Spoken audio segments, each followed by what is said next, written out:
Facebook deliberately manipulated the news and their staff, including about the news. You find that the engagement percentages, and that means in Facebook, when you have likes and things and you post things and they get your news feeds or your RSS They just block it.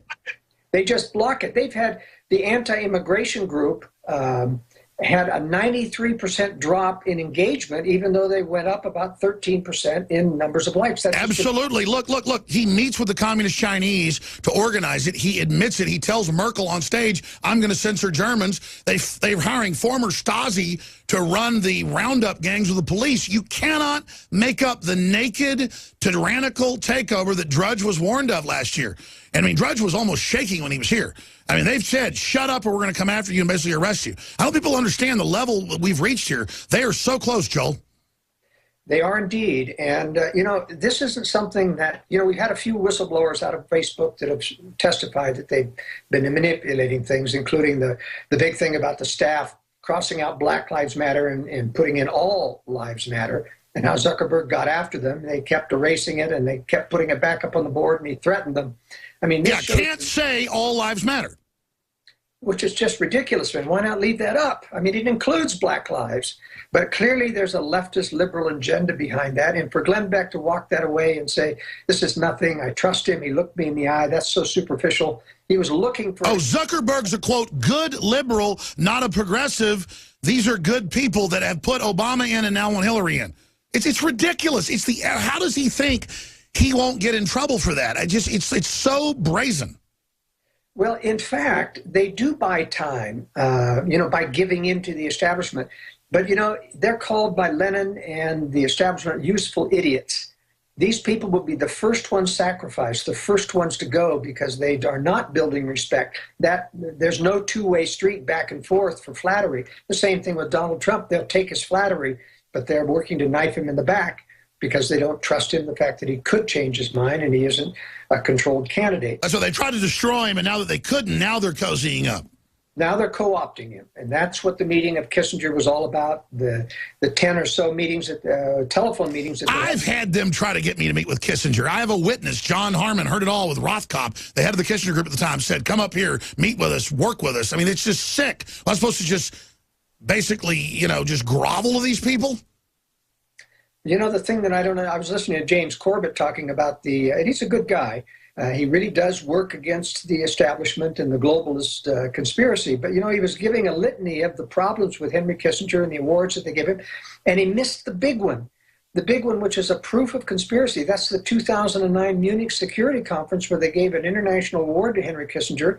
And the next day, Obama's national security advisor, former commandant of the Marine Corps, James Jones, gets up and say, we take our daily marching orders at the NSA from Henry Kissinger and his associates passed down through Brent Scowcroft or Sandy Berger. That's an illegitimate exposure to the fact you have someone not involved in government giving daily orders. He didn't say... Absolutely. Well, stay there, Joel. I want to ask you to come back. We've reached the moment where they admit world government's here, corporate above the law. Do we get more credibility now that we were right? Or what's the next phase? What do you expect to come next? I want to get to the open borders in Europe, what's happening here, the economy, what's happening to the White House, and so much more with Joel Skousen. Stay with us. Briefly, we are running a special that ends tonight. But if you get the promo code tonight, you can use it tomorrow. If you sign up for the free newsletter, key articles, key videos, it's just great with the censorship that's increasing that we have emails. I never really promoted this till I was told by all the tech experts, hey, you need to go back to low-tech tech because stuff's getting bad, even when they shut down the web with internet kill switch, which they now admit they have. We were talking about that 10 years ago, but now it's called Obama's kill switch. We'll still be able to reach people via email to a certain extent over these networks. So everybody that's an InfoWarrior needs to create an email or whatever, Infowars.com/newsletter. It's great to go sign up for some of the free news alerts at the publication of Joel Skousen, worldaffairsbrief.com. I mean, they want to shut this down, so the answer is resist it.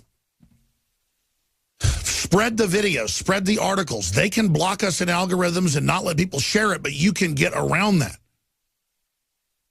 And as HUMET increases, as human intelligence understands this, We can beat the algorithms every time if we don't respond to the algorithm, but if we organically take action. See, they don't want it to be top news or breaking news now. It's trends. You know, how to teach your 7-year-old to give oral sex. How to teach your 10-year-old that they're a tranny. Jacking with kids, folks. This is mainlining of pedophilia, which is what these Satanists want, is to get in there and destroy the youth before they develop. Turn them into slaves early. This is psychological warfare. So every day we send out a special 10, 20, 30% off one of the great items, whether it's non-GMO heirloom seeds at InfoWarsStore.com, whether it be some nutraceutical like X2 that's 20% off right now for everybody. But we're doing a special we've never before done. That is on the Hillary for Prison shirt that's so viral, and a Come and Take It shirt. 50% off, Infowars.com/newsletter. Put your email in. We will send you the promo code one more time tonight. Been doing it since Friday. And you will get the shirt for half off. The shirts cost us like $6.50 to print up. Then after shipping and everything else, what we do, we're really not making any money on this. It's not about money. I'm not ashamed to make money. I need to have money to be strong and in their face. But the point is that it's a win-win. We get to be in contact with you. We get to get around the censorship and send you a promo code for 50% off. And you'll get all the other promo codes that are coming through on a daily basis. But this is one of the biggest ever, or the biggest ever on T-shirts. 50% off. And the good news is these are being produced and printed here in America. So we sold out of this on Friday. But the factory on the East Coast is making them. They're going to be here in a week. So it's basically not back-ordered. InfoWarsStore.com. And you'll get the promo code in your email at checkout and get 50% off. There's a lot of other specials as well. All right, Joel Scalzo, getting back to you. I want to cover the waterfront now in the time we have left.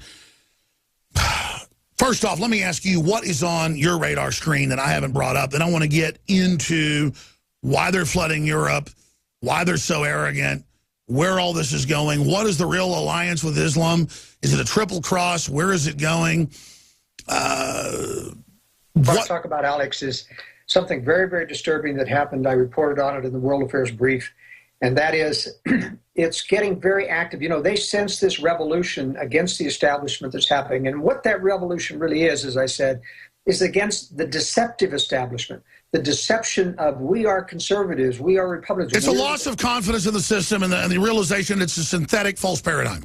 That's exactly right. Now, what they're moving on to next is to shut down dissent, but they're not moving to FEMA camps or prison camps. That doesn't happen, can't happen till war comes, when you can justify that kind of draconian measure. But electronic gulags that Drudge talks about where you're just controlled. Well, what they're trying to do, I think, is use, and what happened in Washington, D.C. at a Giant store is that a security guard, a woman security guard, physically removed a male who would not leave a female bathroom and got arrested by D.C. police. Now, what a chilling message this sends to law enforcement, that if you cannot even question a man in a dressing room. That's right. Mentally ill men can come in and loiter and obsess. There's a whole subculture of this, and no one has any power to do anything because we're giving sexual perversion a godlike special status. That's right. We've given anti-discrimination status to perversion, and I think transgenderism is more or less a perversion. And the important thing here is, remember, we are the vast majority who doesn't buy into transgenders.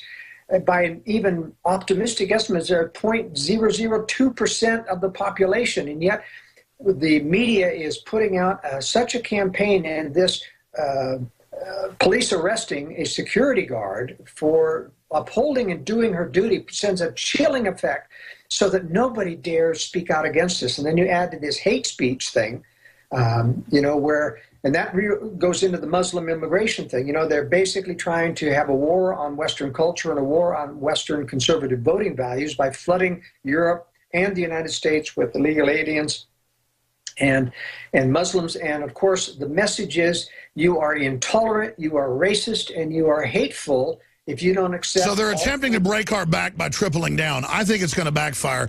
I agree with you that we're 5-6 years off from their big war, but the best laid plans of mice and men often go astray. Because of liberty rising, I think it accelerates their timetable into an explosive paradigm. I think you have to remember, Alex, though, that they have to build a philosophy among the common people of fear that you don't stand up for these extreme agendas. You don't stand up. They're going to label everything that we believe in, including constitutionalism, as extreme. There's a huge Washington Post article out saying the threat to liberty is the constitutionalist. We've got to arrest them all.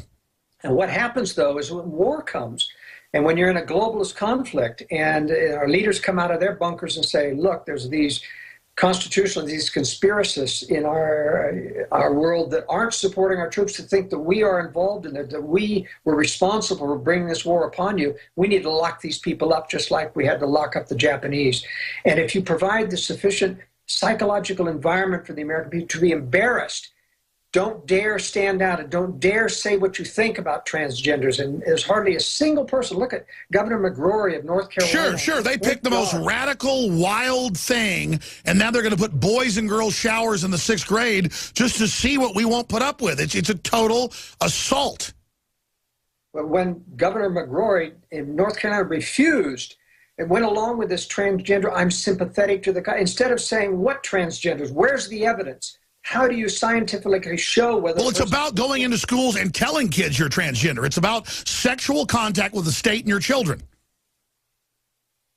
So as I say, I'm not very optimistic about where this is going, Alex. And, you know, that's why I wrote the book Strategic Relocation. I think while we fight this battle, and this is the time to fight it, when there's this mass wave of resistance building, but I'll tell you, they look like they're co-opting Donald Trump, and if we aren't able to get a major change in 2016, we're going to lose the Supreme Court. We could have maybe 3 to 4 justices. No, I agree, and they are ready to start persecuting us. So people need to prepare for a takedown. They need to prepare for war. They need to prepare for losing as well as we prepare to fight. I mean, both are important, because if you fight right up to the end and you have made no preparations to flee the cities...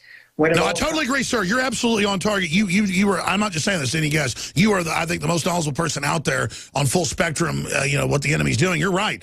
Everything they do is about making us dependent, servile, and stupid. We've got to get in shape. We got to get focused on God. We got to get prepared. We got to meet people we trust, and we got to get ready, because the enemy wants us dependent. That's their number one weapon. Alex, that's right. This spirit of evil, though, Joel, I mean, let's talk about what this spirit, I mean, the more I study it, these people really are out to get us. I mean, they are so horrible. How do they get their minions to follow this? I just don't understand it. Well, you know, they do use predictable people. I mean, Facebook doesn't hire conspirators who knowingly operate under that. A few of the people, the programmers, have to be in on it, that we're conspiring to do that. Same way the search. And they warn us. But you see, they use predictable, stupid idiots. People like Glenn Beck, who can be talked in to denying conspiracy, even though he gets close to it. He got close to it to Fox, pursuing George Soros. He got close to globalism, and he got close to it on his show again, and they keep shutting him down. But he will never repent and realize that unless you talk about the conspiracy, it doesn't matter whether you're Glenn Beck or Fox News, you do nothing. But Joel, as you said, the conspiracy is now, we're going to break here in just a moment, the conspiracy is now completely out in the open. I want to ask you that in the final segment. This weird paradigm where they keep denying it's going on, but it's everywhere. Infowars.com. Stay with us. At the NRA National Convention, first time they've endorsed a political candidate before they get the main nomination. And I think Donald Trump's for real overall. I think the fact that he's meeting with globalists is his attempt to beat Hillary. I even know Roger Stone's concerned about it. He said that on air, and he's good friends with Donald Trump. But I guess Donald Trump thinks he knows what he's doing. I know this. They're scared of him for real. Even more scared of him than they were of Reagan. Joel Skousen knew Reagan and was one of the top conservatives back at that time. But I wanted to mention something. Patriots want to lose. Or there's this meme that we're not ever supposed to influence things and take back control. And I agree. We should try to defend liberty, take the country back, take the world back, but also prepare, a backup. But, there's a commenter here, because here it is, exclusive behind the scenes of the NRA annual meeting. InfoWars speaks with gun rights activists rallying to protect Constitution. And there's an Anon saying, now InfoWars is pumping up the NRA. What happened to the criticisms that this gun organization has compromised our gun rights numerous times, that the gun owners of America was a better alternative? I just don't get this place anymore. Well, there's this attitude of holier than thou, judge everyone, when I've been 100% clear every time Larry Pratt's on the show. that gun owners made the NRA honest again. And I've had new people on like the Motor City Madman, Ted Nugent, who's on the board, saying, thank God for gun owners keeping them honest. We've reformed the NRA, made them hardcore, kicked the bad members